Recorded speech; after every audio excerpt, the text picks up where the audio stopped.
So the speaker today at this lunch is Dr. Ralph Cicerone. He has got so many excellence in his career that it's very hard to actually abridge this. And as we all press for time, I will just say that he's a very, very world-renowned scientist in earth sciences. He leads a number of important academies. He's a member of many international academies, and he's also, as of now, friend of Gender Summit. So please welcome Dr. Cicerone.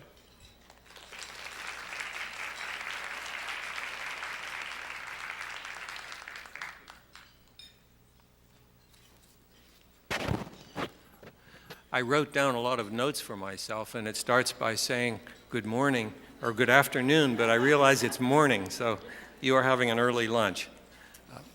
I'm very happy to be here, and thank you for the invitation. The general topic of women in science and engineering is one that I've been enthusiastic about for many years. I have a daughter who has a PhD from a top university in engineering, and she may tell you that I'm too enthusiastic, but I think I'm very happy that she went on to do that. I understand that this Gender Summit 2013 is the first one in North America, so I'm very happy that you've come here after 2 such meetings elsewhere. Let me say a word first about the United States National Academy of Sciences. We were created in the middle of the American Civil War in 1863, and when I think about that, I really wonder how it happened. President Lincoln, Abraham Lincoln, signed the Congressional Charter in the United States to create the Academy, and we were created outside of the government. We were created by the government, but intentionally to be an organization that would work outside of the government, and the mission was to investigate, to examine, to experiment, and to report upon any subject of science or the mechanical arts. Now, that meant agriculture and engineering at the time, but whenever we're called upon by any part of the United States government. So, again, we were established outside the government, I think with the belief that to be truly independent and to stay true to the science as much as possible, we were supposed to be separate from any political influence, and we try very hard to do that. Over time, the missions of the Academy in this country have expanded because of the enormous increase in the relevance of science and engineering to today's world. And our reports are on all kinds of subjects nowadays, including, of course, the social sciences, economic matters, as well as health and medicine, and the preparation of the future workforces in science and engineering. Let me now become a little bit more focused. In 1979, we published a report entitled Climbing the Academic Ladder, Doctoral Women Scientists in Academia, a report to the United States Office of Science and Technology Policy. It was produced by one of our early committees on the education and employment of women in science and engineering. In 1974, that committee was created to start to analyze the social and institutional constraints that were limiting the participation of women in science and engineering and issues of sex discrimination. I should note that in 1974, if you looked at the members of the U.S. National Academy of Sciences who are elected by their peers, the government has nothing to do with it, we had only 1.5% of our members who were women. But since that 1970s report, we've been cooperating now with our sister institutions, the National Academy of Engineering and the Institute of Medicine. And I think it's true to say we are increasingly committed to ensuring that women's full participation in science, engineering, and medicine will occur. And we are growing the fraction of women in our own academy, the National Academy of Sciences. We're up to 13%. Now, this is slow progress, disappointing, but we're not slowing down. We are keeping it up. Some of the people responsible for that growth and the women in our academy are here at this meeting, I should say. We created a permanent standing committee on women in 1990, and we reaffirmed that committee and recharged it. The Committee on Women in Science, Engineering, and Medicine, one of their current priorities is it includes a focus on women's participation and leadership in science, engineering, and medicine internationally, in fact, globally. And leaders of that committee are with us here today. The focus on looking at all of these issues and problems and challenges and opportunities internationally, I think, is really appropriate because the world increasingly requires it. Just to give a couple of examples, in one of my own fields of climate change science, it's just absolutely clear that there are research needs all around the world. Similarly, any number of medical issues and the responsible conduct of science itself is an increasingly international challenge. So we have to work these things together and draw upon all the practitioners and include more participation by truly representative people everywhere in the world. Another example of something that's been going on is in 2006, an organization called the Inter-Academy Council began a study on women in science, Women for Science it was called, and Annika Singers co-chaired that study along with a woman from India. The Inter-Academy Council is an organization of academies from around the world. It's not all of the academies, it's a much smaller subset, but the report specifically addressed what academies themselves around the world can do to remedy this persistent and widespread underrepresentation of women in science and technology, including in the higher positions. And the report came forth with a variety, but very selective recommendations on what could be done, all the way from just paying attention and identifying best practices in the management and organization of all organizations, all the way through to broader issues like creating a more inclusive culture. I must say that one thing that really disappointed me is we tried to collect data from the participating academies of science and around the world, and a number of them did not respond. We do not even have accurate data on the women in many of the academies of the world.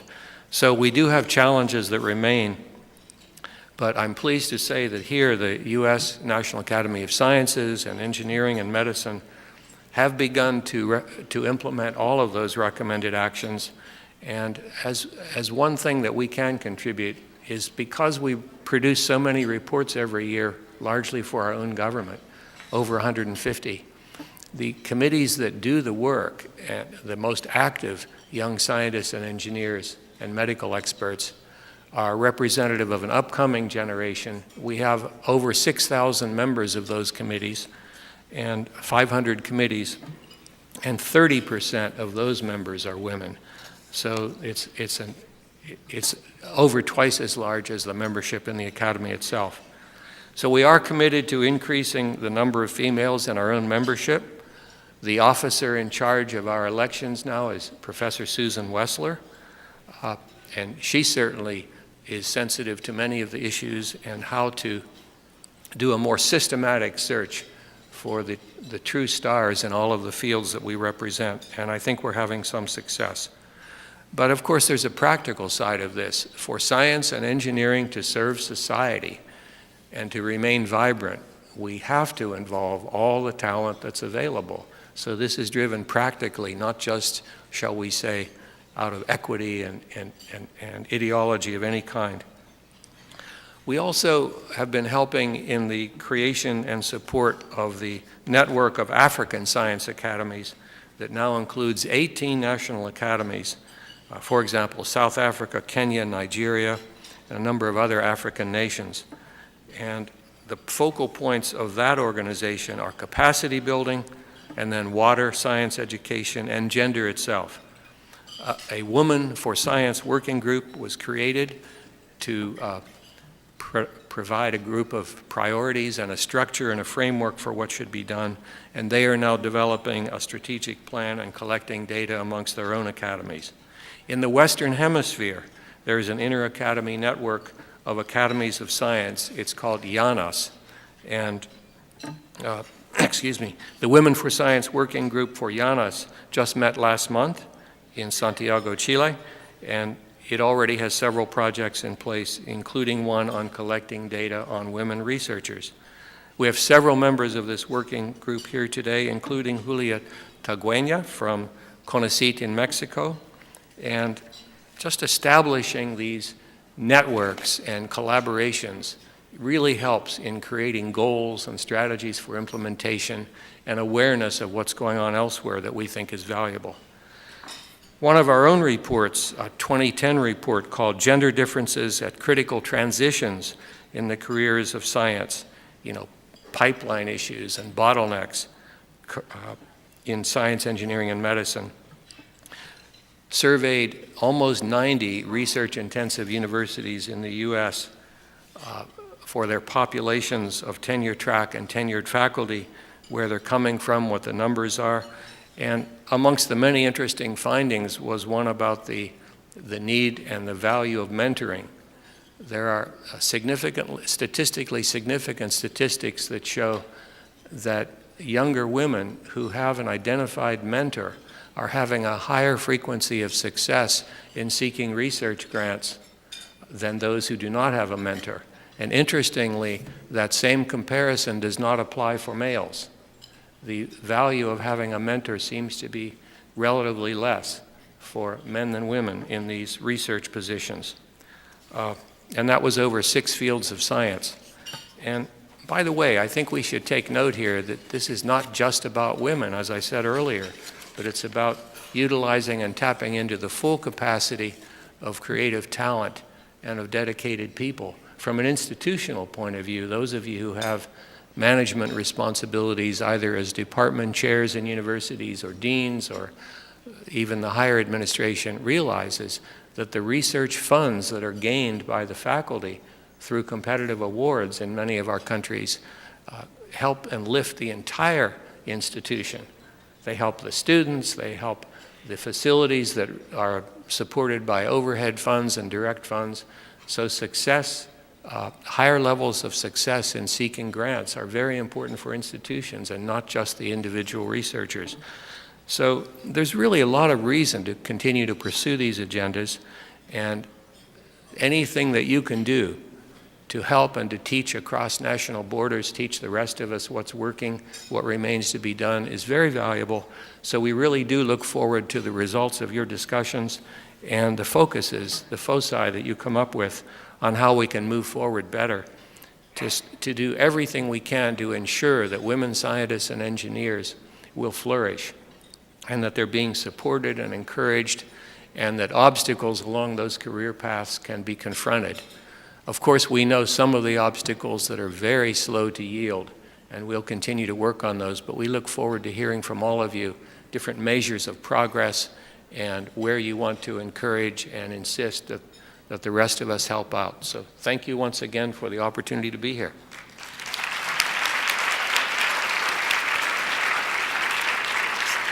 So this was really very encouraging, and we thank Dr. Cicerone and the National Academies of Sciences for taking the leadership to helping us understand better the gender issues in science, and also to promoting actions to address them. Obviously, we have making progress, but there's quite a lot to be done, and by bringing all the relevant key players into the pool and to into joint action, that will be really the best way to address. Thank you very much.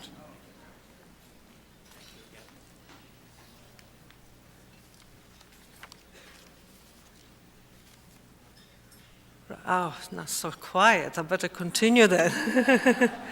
So now you understand that the gender summits are not your normal conferences, okay? You have to work hard. You are being pressurized. However, at some point, there will be gender summit that we're going to be more relaxed and have someone say to me, this is really a very interesting program, but there's no time for questions. I'm sorry. That happens every summit, and the problem is that we're just introducing this platform to people, so we want to tell them how interesting this stuff is and how much there is to know more and what we know to discuss and ask questions about. So this afternoon you're going to be doing road mapping sessions, and I must tell you that the reasons this summit is as it is, it's because it is guided by the opinion of the 14 science leaders who met in Europe in 2010. They looked at the extensive evidence that already then was available, looked at it and made up commitment and recommendations that something has to happen, and they identify 4 areas where action was necessary, and that was science, knowledge making, institutional practices, human capital development, and compliance with regulations. And these things were integrated, and hence we needed integrated actions, and hence the only way to do it is to bring into the room, like here, the scientists, the gender scholars, and the policymakers. So that's why these programs became so complicated and so basic, because everybody has to be introduced into this dialogue. Okay, we have 3 of the science leaders here. It's Simone Buitendijk, who you've seen this morning, Kurt Rice, and Martina Schraudner. So if you have any complaints, complain to them, not to me. It was their idea. Yes. However, these science leaders have made some, in addition to writing the report and the 13 specific recommendations what science institutions should do, they also wrote a letter to the European Commission and say what they have just experienced, being exposed to this dialogue that involved the scientists, the gender scholars, and policymakers was revelationary to them, yes? And that should continue, and that's why we have a Gender Summit. So that was the initial thing for Gender Summit. And I think now that people actually are finding out how many questions they have when they are listening to talks, that just means that this thing has to continue.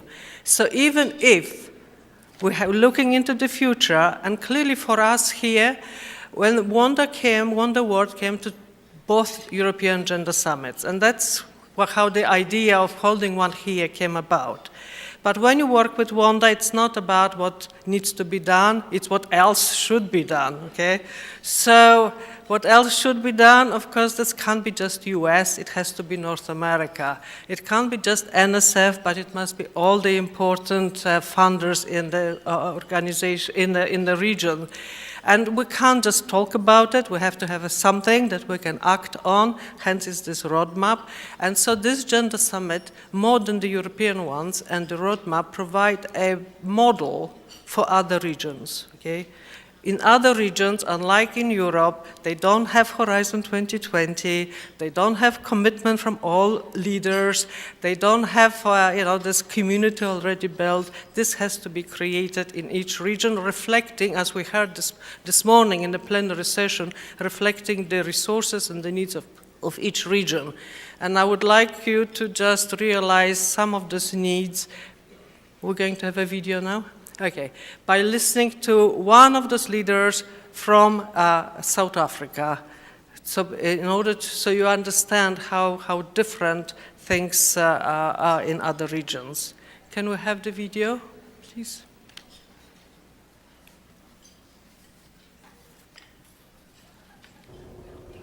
I'm speaking to you from Cape Town, South Africa. My presentation today will focus on women in science in Africa. I head an organization called the Human Sciences Research Council, which conducts research in a range of areas. It analyzes the national system of innovation across the natural, social, biomedical sciences in both the public and private sectors. I'll start by contextualizing my talk by referring to the global distribution of gender disparity in science, engineering, and technology. Then I'll address how discrimination manifests itself. In addition to that, I'll address the reasons for short supply of women in these fields. And I'll end my presentation by discussing strategies that are used to end discrimination. Women have traditionally faced discrimination in admission to science, engineering, and technology academic programs. They face problems as they try to obtain the grants for research. They also face problems in terms of finding adequate space to be able to do their research, especially when we talk about laboratories. they also face discrimination in the employment area, especially in terms of salary, as well as owning science enterprises. Now, at a global level, there are also some challenges that we observe when it comes to women in science, engineering, and technology, particularly in terms of enrolling in undergraduate studies. We find that there are a huge minority in graduate studies, and fewer of them actually become professors. In addition, there are a very small minority in the academies of sciences. We don't find many women there. And the proportion of women in science and engineering and technology, unfortunately, is declining. Women in general are underrepresented in the Society of Nobel laureates. Now, studies have been done in Africa based on the 2010-11 Science and Technology Research and Development surveys. They've shown that women researchers, as a percentage of total researchers in selected OECD countries, are very few. Of the countries that provided data, Argentina has the most gender equal society than the rest, with 52% of its researchers being female. Argentina was followed very closely by Brazil and then Russian Federation and the South Africa. Those are the countries that have got the largest number of women scientists. The countries with the highest gender disparities that we found in that study was Kenya, Tanzania, Taiwan, and Senegal. Overall in Africa, women are seriously underrepresented in science, engineering, and technology fields.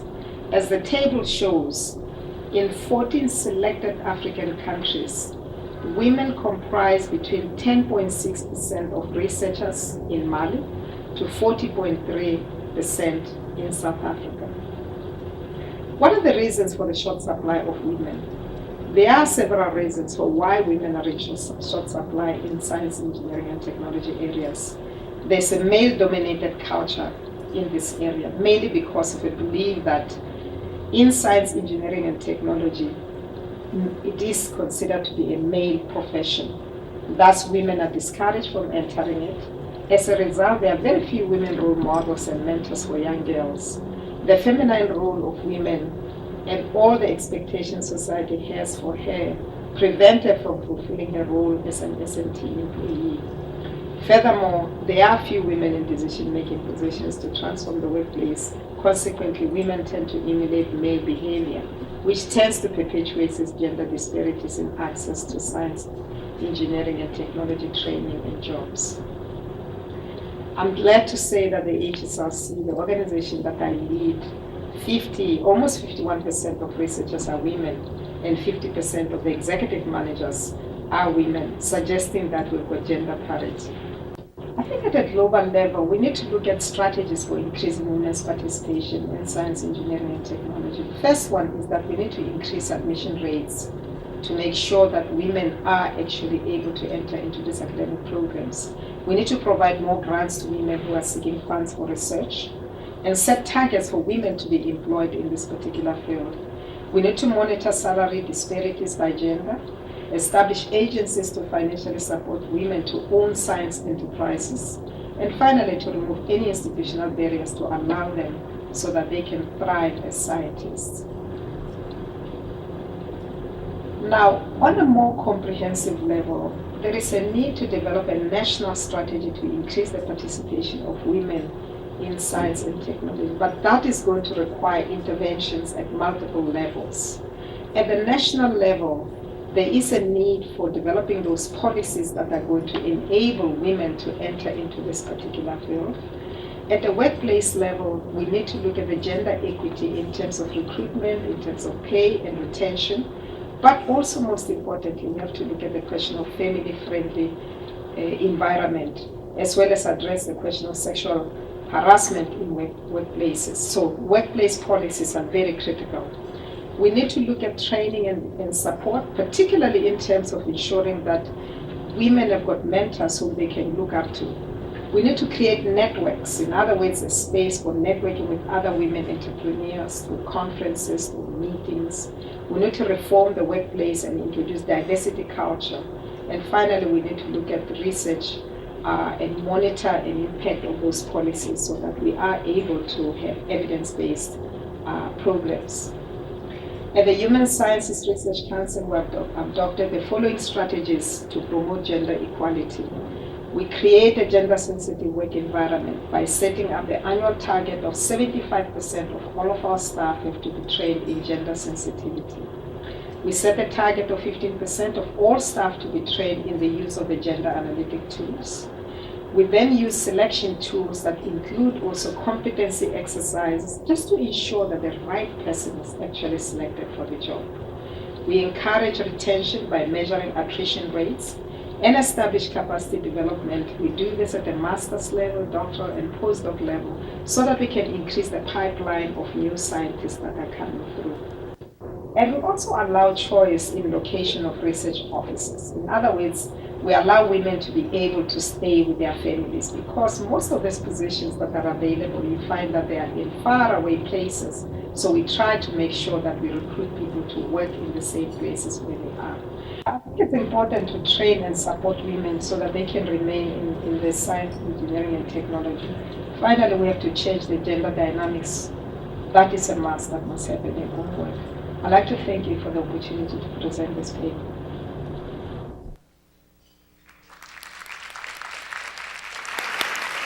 So we need to thank Dr. Olive Cicerone, and I also must add there's one more member of the Science Leaders Panel, Karen Sciorp. Where are you, Karen? Because I haven't seen you yet.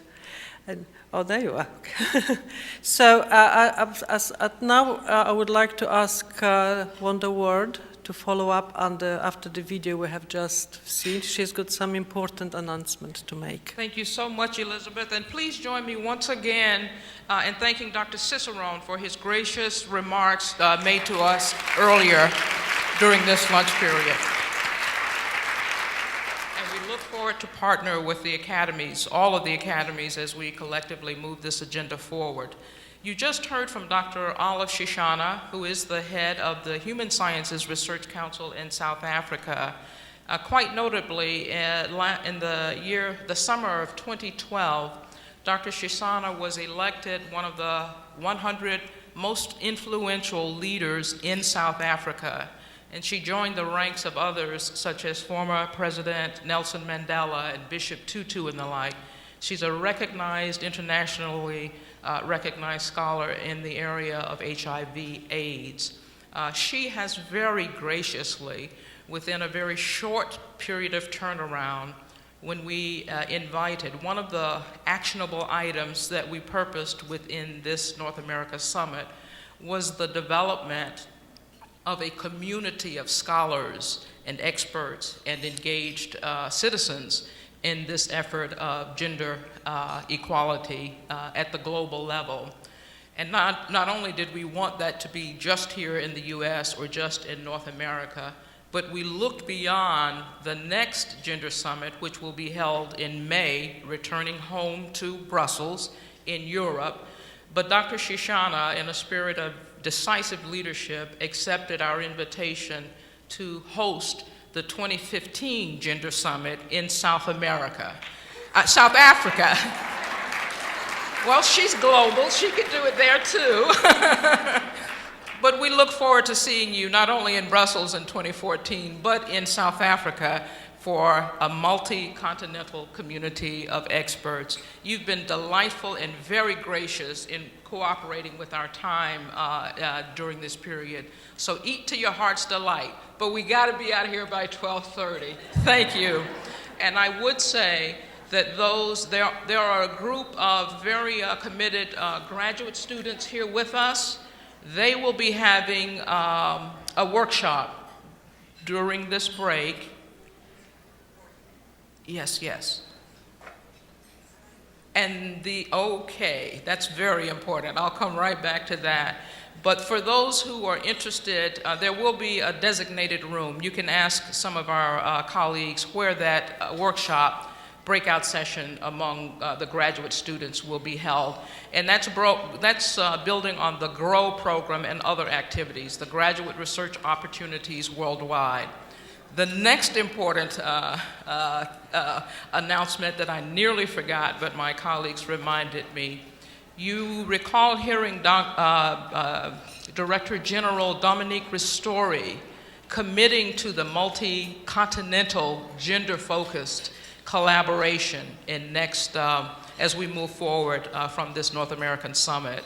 We are in preparation for a signing of that Memorandum of Understanding next May in Brussels.